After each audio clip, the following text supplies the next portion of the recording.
HSC স্টুডেন্টসদের অনেকেরই একটা বড় সমস্যার নাম হচ্ছে রাইট ফর্ম অফ ভার্বস। এই রাইট ফর্ম অফ ভার্বসটা মোটামুটি সব ধরনের স্টুডেন্টদের কাছেই অল্প বিস্তর একটা সমস্যার ব্যাপার। তো আজকে আমরা এডু আলকেমিতে পড়বো রাইট ফর্ম অফ ভার্বস। তো রাইট ফর্ম অফ ভার্বস যদি আমরা পড়তে যাই, আমাদের প্রথমে কিছু বেসিক নিয়ম সম্পর্কে অবশ্যই জানা থাকা আবশ্যক। কারণ কি, যে জিনিসগুলো ছাড়া আসলে আমরা রাইট ফর্ম অফ ভার্ব জিনিসটা কল্পনাও করতে পারি না।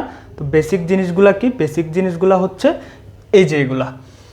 আমাদের সাবজেক্ট যদি সিঙ্গুলার হয়, ভার্বটা আমাদের সিঙ্গুলার নিতে হবে। সাবজেক্ট যদি প্লুরাল হয়, ভার্বটা আমাদের অবশ্যই প্লুরাল নিতে হবে। যেমন আমি যদি বলি হি গো টু মার্কেট, এটা কিন্তু আমাদের ভুল হবে, কারণ he goes to market third person singular হলে ভার্বের সাথে এস অথবা ইএস বসে।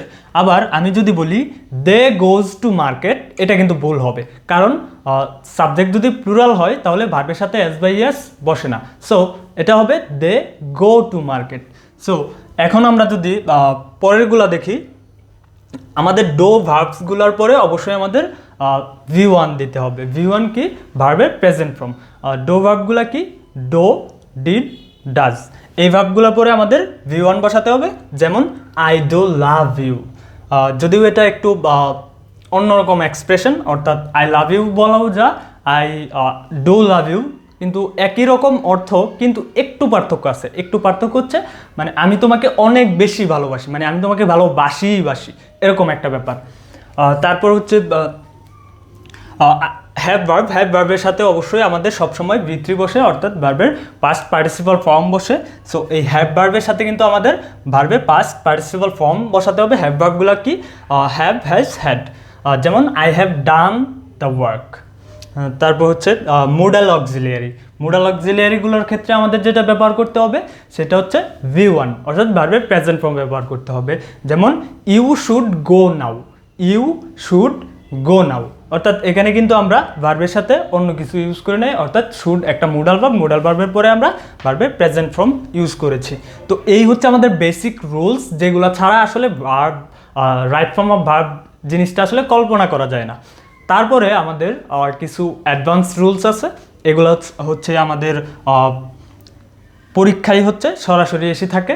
এগুলো আমাদের বেসিক, যেগুলো ছাড়া তুমি কোনোভাবেই করতে পারবে না। কিন্তু আমাদের অ্যাডভান্স রুলসগুলো অবশ্যই জানা থাকতে হবে, কারণ আমাদের বোর্ড পরীক্ষায় ওই অ্যাডভান্স রুলসগুলো থেকে মূলত প্রশ্নগুলো আসে। তো অ্যাডভান্স রুলসগুলো কি? এই যে এগুলা। প্রথমে আমাদের দেখতে হবে যে বাক্যটা আমাদের দেওয়া আছে, অর্থাৎ যে জায়গায় আমাদের ভার্বটাকে কারেক্ট করতে হবে সেই জায়গায় হচ্ছে আমাদের যে এইসব জিনিসগুলা যদি দেওয়া থাকে, সেক্ষেত্রে আমরা এটা অনুসারে আমাদের একটা টেন্স বা একটা নাউন বা এসব কিছু অনুসারে মূলত আমাদের একটা ভার্ব বসাতে হবে। তো শুরুতেই হচ্ছে আমরা দেখছি যে চিরন্তন সত্য, বৈজ্ঞানিক সত্য, অভ্যাসগত কর্ম বোঝালে প্রেজেন্ট ইনডিফিনিট টেন্স হবে। প্রেজেন্ট ইনডিফিনিট টেন্স হবে কখন? প্রেজেন্ট ইনডিফিনিট টেন্স হবে যখন চিরন্তন সত্য, বৈজ্ঞানিক সত্য, অভ্যাসগত কর্ম বোঝায়। এখানে আমি একটু বলে রাখি, যারা আমার টেন্সের ক্লাসটি এখনও দেখো নাই, বা যদি তোমাদের টেন্সের কোনো প্রবলেম থাকে, তাহলে আমাদের পেজে টেন্সের ক্লাসটি আপলোড দেওয়া আছে, অবশ্যই দেখে নিবে। তারপর হচ্ছে এটা থাকলে আমাদের প্রেজেন্ট ইনডিফিনিট টেন্স হবে। যেমন আই গো টু স্কুল, অর্থাৎ অভ্যাসগত একটা কর্ম বুঝাইছে। তারপর হচ্ছে the sun rises in the east. The sun rises in the east, অর্থাৎ এটা কিন্তু একটা চিরন্তন সত্য একটা বাক্য, অর্থাৎ পূব দিকে সূর্য ওঠে, পূব দিকে সূর্য সব সময় ওঠে। তো একটা চিরন্তন সত্য বাক্য, এই কারণে হচ্ছে আমাদের এটা প্রেজেন্ট ইনডিফিনিট টেন্স হয়েছে। তারপর now, right now, at present, at this time, today, still, gradually, এই ওয়ার্ডগুলো যদি আমাদের বাক্যে থাকে, সেক্ষেত্রে আমাদের ব্যবহার করতে হবে present continuous tense. Present continuous tense, present continuous tense হলে কি হবে? আমাদের অক্সিলিয়ারি ভার্বের সাথে একটা আইএনজি হবে, অর্থাৎ প্রেজেন্ট ফর্মের যে অক্সিলিয়ারি ভার্বগুলো আছে সেগুলোর সাথে আমাদের একটা মেন ভার্বের সাথে আইএনজি হবে। যেমন at present I am doing study hard, বর্তমানে আমি খুব বেশি পড়াশোনা করছি, অনেক মনোযোগ দিয়ে পড়াশোনা করছি, সেটা হচ্ছে এটা। তারপর হচ্ছে just, just now, already, yet, ever, lately, recently. এই ওয়ার্ডগুলো থাকলে আমাদের কি হবে? এই ওয়ার্ডগুলো থাকলে আমাদের প্রেজেন্ট পারফেক্ট টেন্স হবে, প্রেজেন্ট পারফেক্ট টেন্স হবে। যেমন আমরা এখানে একটা উদাহরণ দিয়েছি, I just have done the work, I just have done the work. তার মানে এই জাস্ট, জাস্ট নাও সহ এই ওয়ার্ডগুলো থাকলে আমাদের প্রেজেন্ট পারফেক্ট টেন্স ব্যবহার করা লাগবে। তারপর হচ্ছে এগো, বিফোর, লং এবং লাস্ট দিয়ে অনেকগুলো ওয়ার্ড, যেমন last night, last morning, last week, এরকম অনেকগুলো ওয়ার্ড হতে পারে। এই ওয়ার্ডগুলো থাকলে আমাদের ব্যবহার করতে হবে পাস্ট ইনডিফিনিট টেন্স, অর্থাৎ ভি টু ইউজ করতে হবে। পাস্ট ইনডিফিনিট টেন্স ব্যবহার করতে হবে।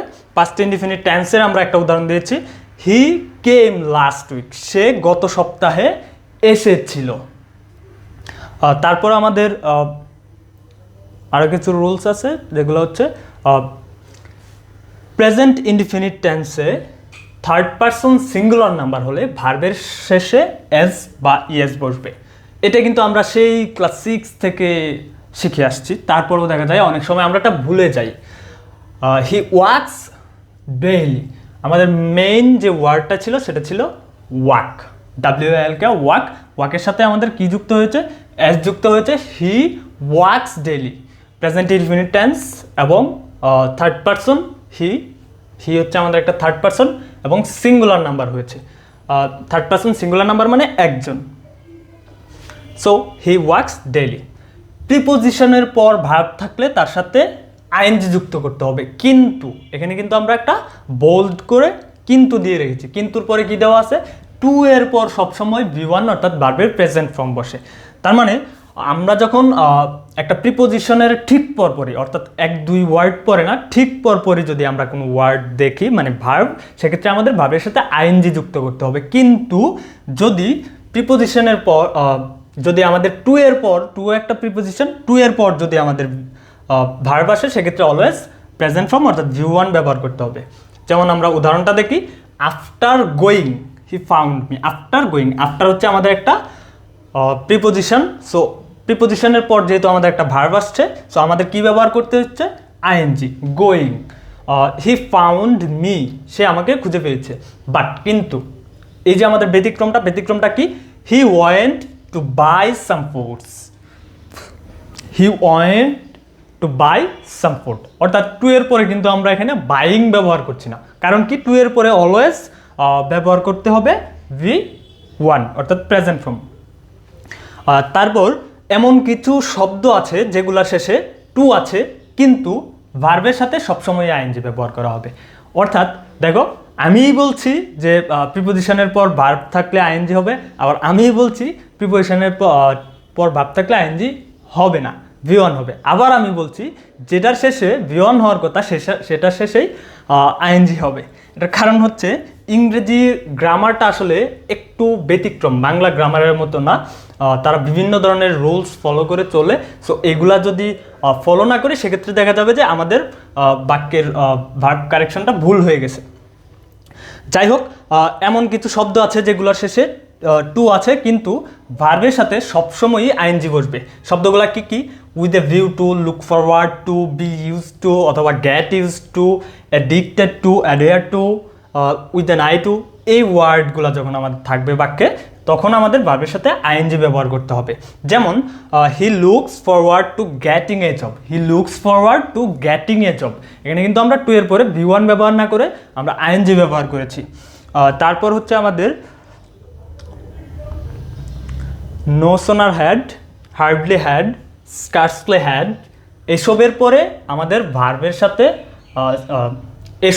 এসবের পরে আমাদের একটা সাবজেক্ট বসে, সাবজেক্টের পরে V3 বসে, এবং তারপরের যে ক্লোজটা থাকে সেখানে কিন্তু আমাদের পাস্ট ইনডিফিনিট টেন্স বসে। উদাহরণটা দেখলে আমরা ক্লিয়ার হব। No sooner had I reached the station then the train left. অর্থাৎ নো সোনার হ্যাডের পরে আমরা কি বসাচ্ছি? একটা সাবজেক্ট বসাচ্ছি। সাবজেক্টের পরে আমরা কি বসাচ্ছি? V3 বসাচ্ছি, অর্থাৎ ভার্বের পাস্ট পার্টিসিপাল ফর্ম বসাচ্ছি, এবং তারপরে কি বসাচ্ছি? The train then the train left. এখানে কিন্তু আমরা একটা পাস্ট ইনডিফিনিট টেন্স বসাচ্ছি। সো এগুলো মনে রাখবে, no sooner had, scarcely had, hardly had, এগুলোর পরে আমাদের সাবজেক্টের পরে V3 বসবে, এবং তারপরের যে ক্লোজটা থাকবে সেটা অবশ্যই আমাদের পাস্ট ইনডিফিনিট টেন্স ব্যবহার করতে হবে। তারপরে সিন্স এবং ফরের ক্ষেত্রে সিন্স এবং ফরের ব্যবহারটা কিন্তু আমরা প্রায়শই ভুলে যাই যে সিন্স থাকলে কি হবে, ফর থাকলে কি হবে। তো এটা হচ্ছে আমরা এখানে দেখাচ্ছি যে যদি পয়েন্ট অফ টাইম নির্দেশ করে তাহলে আমাদের সিন্স ব্যবহার করা হবে, আর যদি পিরিয়ড অফ টাইম নির্দেশ করে তাহলে আমাদের ফর বসাতে হবে। যেমন it has been raining since morning, it has been raining since morning. তো এখানে আমরা কি ব্যবহার করছি, এনে ব্যবহার করছি সিন্স, কারণ কি এটা হচ্ছে আমাদের একটা পয়েন্ট অফ টাইম, অর্থাৎ সকালটাকে নির্দেশ করছে, একটা পয়েন্ট অফ টাইম নির্দেশ করছে। বাট পরের বাক্যটাতে আমরা দেখি it had been raining, it has been raining for 2 hours। এখানে কিন্তু আমাদের পিরিয়ড অফ টাইম মানে একটা সময় ধরে নির্দেশ করতেছে, যে একটা সময় ধরে বৃষ্টি হচ্ছে এরকম কথা নির্দেশ করছে। দ্যাটস ওয়াই আমরা এখানে কি ব্যবহার করছি, ফর ব্যবহার করছি। সো যদি আমাদের ফর থাকে তাহলে যদি আমাদের পয়েন্ট অফ টাইম নির্দেশ করে তাহলে আমাদের ফর থাকে, আর যদি পিরিয়ড অফ টাইম নির্দেশ করে পিরিয়ড অফ টাইম নির্দেশ করলে ফর বসে, আর যদি পয়েন্ট অফ টাইম নির্দেশ করে সেক্ষেত্রে আমাদের সিন্স বসে। অ্যান্ড একটা জিনিস খেয়াল করবে, সিন্স এবং ফর যেখানে বসছে সেখানে কিন্তু প্রেজেন্ট পারফেক্ট কন্টিনিউয়াস টেন্স বসছে। সো এটাই হচ্ছে আমাদের সিন্স এবং ফরের কাহিনী। তারপর যাই আমরা হচ্ছে বিফোর এবং আফটারে। বিফোর এবং আফটারের ক্ষেত্রে জাস্ট একটা জিনিস একটু খেয়াল করলেই তোমরা আসলে বুঝে যাবে যে বিফোর এবং আফটারের কাহিনীটা কি। দেখো, বিফোরের পূর্বে পাস্ট পারফেক্ট এবং পরে হচ্ছে পাস্ট ইনডিফিনিট, কিন্তু আফটারের পূর্বে পাস্ট ইনডিফিনিট এবং পরে পাস্ট পারফেক্ট। সো আমরা এভাবে মনে রাখি যে বিফোর আফটার থাকলে পাস্ট পারফেক্ট বসবে আর হচ্ছে পাস্ট ইনডিফিনিট বসবে। এখন কোনটা কোথায় বসবে, আগে নাকি পরে, এটা কীভাবে মনে রাখবে, আমরা মার্ক করি হচ্ছে পাস্ট পারফেক্ট যে টেন্সটা এটাতে মার্ক করি। এখন পাস্ট পারফেক্টটা আমাদের কোথায় বসবে, আগে নাকি পরে। দেখো, বিফোর শব্দের অর্থ হচ্ছে আগে, সো পাস্ট পারফেক্টটা বসবে আগে। আবার আফটার শব্দের অর্থ হচ্ছে পরে, সো পাস্ট পারফেক্টটা আমাদের কোথায় বসবে, পরে, আফটারের পরে। সো আমরা যদি উদাহরণটা দেখি, I had read the book before I went. I had read the book before I went. So বিফোরের আগে কি বসছে আমাদের পাস্ট পারফেক্ট এবং তারপরে কি বসছে পাস্ট ইনডেফিনিট। এগেইন আমরা যদি দেখি I went after I had read the book. I went after I had read the book, অর্থাৎ আফটারের পরে কি বসছে পাস্ট পারফেক্ট। সো আশা করি ক্লিয়ার। তারপর হচ্ছে আমাদের it is time, it is high time থাকলে এরপরে যদি সাবজেক্ট থাকে সেক্ষেত্রে পাস্ট ইনডিফিনিট হবে, আর যদি না থাকে সেক্ষেত্রে আমাদের ইনফিনিটিভ বসবে। সো ইনফিনিটিভটা কি, ইনফিনিটিভ মানে হচ্ছে 2 + V1। উদাহরণ দেখি, it is time or it is high time we stood against corruption. We stood against corruption. So এখানে কিন্তু আমরা একটা উই ব্যবহার করছি। আমরা যেখানে উই ব্যবহার করছি সেখানে আমাদের মানে একটা সাবজেক্ট ব্যবহার করছি, সেক্ষেত্রে আমাদের কী করতে হবে পাস্ট ইনডিফিনিট। সো আমরা এখানে স্টুড ব্যবহার করছি। তারপরের বাক্য দেখো, it is time or it is high time to stand against corruption. To stand against corruption. দেখো, এখানে কিন্তু আমাদের কোনো সাবজেক্ট নাই, যেহেতু সাবজেক্ট নাই সেক্ষেত্রে আমাদের কী ব্যবহার করতে হবে 2 + V1 অর্থাৎ ইনফিনিটিভ। সো আমরা এখানে কী ব্যবহার করেছি 2 + V1, টু স্ট্যান্ড এগেইনস্ট। ওকে, তারপর উইশ এবং অ্যাজ ইফ থাকলে কি হবে, উইশ এবং অ্যাজ ইফ থাকলে অলওয়েজ ভার্ব বসবে ওয়্যার অথবা পাস্ট ইনডিফিনিট। দেখো আমরা কি বলছি, I wish I were a king, I wish I were a bird, এরকম আর কি। তারপর হচ্ছে আমাদের লেস্ট থাকলে কি বসে, লেস্ট থাকলে আমাদের বসে হচ্ছে লেস্টের পরে একটা শুট দিয়ে আমাদের বাক্যটা করতে হবে। শুট কিন্তু আমাদের একটা মোডাল। সো মোডাল থাকার কারণে আমাদের কি ব্যবহার করতে হবে, ওই যে আমরা বেসিক রুলসগুলো শিখেছিলাম একদম শুরুতে, যে শুটের পরে অর্থাৎ মোডালের পরে আমাদের কি বসে, মোডালের পরে বসে আমাদের V1। সো শুট যখন বসাচ্ছ তারপরে যদি তোমরা একটা V2 বা V3 বসাও সেক্ষেত্রে কিন্তু তোমাদের লেস্টের পরে শুট বসে এতটুকু বসানোর পরেও কিন্তু বাক্যটা ভুল হচ্ছে, কারণ শুটের পরে অবশ্যই তোমাদেরকে একটা V1 বসাতে হবে, প্রেজেন্ট ফর্ম বসাতে হবে। তো যাই হোক, আমরা উদাহরণটা দেখি, study hard lest you should fail. কঠোর পরিশ্রম করো অর্থাৎ অনেক বেশি পড়াশোনা করো, অন্যথায় তুমি কি করবে, ফেল করবে। সো শুটের পরে আমাদের V1 অ্যান্ড লেস থাকলে সেক্ষেত্রে আমাদের শুট বসিয়ে আমাদের বাক্যটা কমপ্লিট করতে হবে। তারপর আছে হচ্ছে আমাদের হোয়াইল থাকলে কি হয়, হোয়াইল যে বাক্যে থাকবে সেই বাক্যে অবশ্যই আমাদেরকে ভার্বের সাথে আইএনজি যুক্ত হবে। কেমন, while doing the job I felt sick, while doing the job I felt sick. দেখো হোয়াইলের পরে কি আসছে, ডুইং দ্য জব, তার মানে ডু এর সাথে কি যুক্ত করছি, আইএনজি, কাজটা করার সময় আমি অসুস্থ হয়ে যাই। সো হোয়াইল থাকলে আমাদের ভার্বের সাথে কি বসবে, অবশ্যই আইএনজি। তারপর হচ্ছে আমাদের ইচ, এভরি, ওয়ান, এগুলা থাকলে ভার্ব সিঙ্গুলার হবে, ইচ, এভরি, ওয়ান, এগুলা থাকলে আমাদের ভার্ব কি হবে, সিঙ্গুলার। এখন এগুলা বিভিন্নভাবে ব্যবহার হয়, যেমন এভরিবডি, এভরি ওয়ান, তারপর হচ্ছে ইচ, তারপর হচ্ছে এনি, এই শব্দগুলো যদি আমাদের থাকে সেক্ষেত্রে আমাদের সিঙ্গুলার ভার্ব ব্যবহার করতে হবে। আমরা বাক্যে কী ব্যবহার করছি, এভরিবডি ওয়াজ প্রেজেন্ট দেয়ার। দেখো এভরিবডি যখন আমি তোমাকে বলছি তখন তোমার মনে হবে যে এটা তো অনেক বড় একটা ওয়ার্ড, মানে অনেক মানুষকে বোঝাচ্ছে, হ্যাঁ, বাট আমাদের ভার্বটা কী হবে, সিঙ্গুলার। কারণ কি, এভরিবডি আমি যখন বলছি আমি প্রত্যেককে আলাদাভাবে বোঝাচ্ছি, মানে প্রত্যেককে যখন আমি বলছি তখন কিন্তু এখানে একজন চলে আসছে, মানে এক একজন মানুষকে আমি আলাদা আলাদাভাবে বোঝাচ্ছি বা এক একটা বস্তুকে আমি আলাদা আলাদাভাবে বোঝাচ্ছি। দ্যাটস ওয়াই আমাদের এখানে সিঙ্গুলার ব্যবহার করতে হয়। So everybody was present in the meeting. তারপর হচ্ছে অ্যান্ড দ্বারা যুক্ত দুটি নাউন সাবজেক্ট হিসাবে কাজ করলে সেখানে আমাদের কি ব্যবহার করতে হবে, প্লুরাল ভার্ব। আমি কিন্তু বলেছি অ্যান্ড দ্বারা যুক্ত দুটি নাউন সাবজেক্ট হিসেবে কাজ করলে, সো এটা মাথায় রাখবে যে সাবজেক্ট হিসেবে কাজ করেছে কি না। সাবজেক্ট হিসেবে যদি অ্যান্ড দ্বারা যুক্ত দুইটা নাউন থাকে সেক্ষেত্রে আমাদের কি বসাতে হবে, ভার্বটা আমাদের প্লুরাল বসাতে হবে। যেমন Ramim and Sakin are studying hard, Ramim and Sakin are studying hard, এই আরটা কি আমাদের, আরটা হচ্ছে আমাদের একটা plural auxiliary verb. So and দ্বারা যুক্ত দুটি নাউন সাবজেক্ট হিসেবে কাজ করলে কি ব্যবহার করতে হবে, প্লুরাল ভার্ব ব্যবহার করতে হবে। অ্যান্ড তারপরে আমাদের ব্যবহার করতে হবে যদি আনকাউন্টেবল নাউন থাকে, যদি আনকাউন্টেবল নাউন থাকে সেক্ষেত্রে আমাদের সিঙ্গুলার ভার্ব ব্যবহার করতে হবে। সো আনকাউন্টেবল নাউনটা কি, আনকাউন্টেবল নাউনটা হচ্ছে যেটা গণনা করা যায় না, মানে যে নাউনটা তুমি গণনা করতে পারবে না। এখন যেটা তুমি গণনাই করতে পারবে না সেটা তো প্লুরাল হওয়ার কোনো সিস্টেম নেই, যেহেতু প্লুরাল হওয়ার কোনো সিস্টেম নেই, এটা সিঙ্গুলার। আর আমি প্রথমেই বলেছি যে noun singular, verb singular, noun plural, verb plural. So uncountable noun always singular. এখানে তুমি কি ব্যবহার করবে, অবশ্যই সিঙ্গুলার ভার্ব ব্যবহার করবে। যেমন নলেজ ইজ পাওয়ার, নলেজ একটা আনকাউন্টেবল নাউন, জ্ঞান তুমি কোনোভাবেই গণনা করতে পারবে না, একটা জ্ঞান দুইটা জ্ঞান গণনা করতে পারবে না। সো এখানে আমরা সিঙ্গুলার ভার্ব ইউজ করেছি।